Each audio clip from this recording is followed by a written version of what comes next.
Yesterday, I traveled to Mount Carmel Cemetery, the cemetery in Philadelphia so heinously desecrated, to act as rabbi and pastoral counselor there. There were countless volunteers performing the arduous and holy task of cleaning up the cemetery and helping to catalog the status of each of the graves. This way, should someone call to find out the status of their loved one's eternal resting place, the Philadelphia Federation could provide them with good information.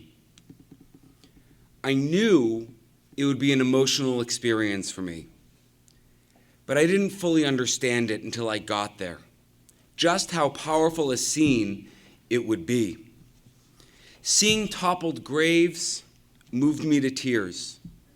Yet, seeing the community coming together to help heal the wounds of hatred brought me immense joy. It increased God's presence in the world. This week in synagogues the world over, Jews will read the Torah portion called Truma, which contains Exodus chapters 25 through 27. In it, the Israelites are tasked with the construction of the portable tabernacle to house the tablets of the law that were given to Moses at Sinai. It opens with God telling Moses to instruct the Israelite people to bring God gifts for its construction. Everyone whose heart was so moved participated in its construction, giving what he or she could. A few verses later, God says, "Va'asuli mikdash v'shachanti betocham." Make for me a sanctuary, a mikdash, so that I may dwell among them. In that word mikdash is the word kadosh, meaning holy.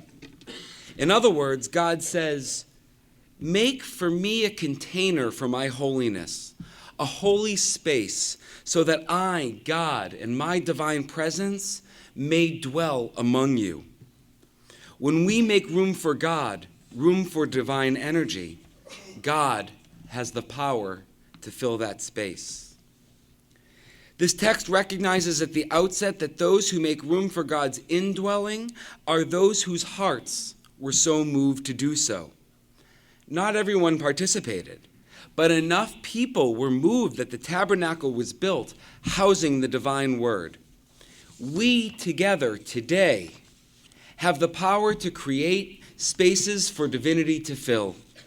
We, through coming together across race, gender, sexuality, religion, national origin, and the like, make God's presence known in the world. A midrash, a teaching from around the year 200, states that God didn't need the portable tabernacle. We did.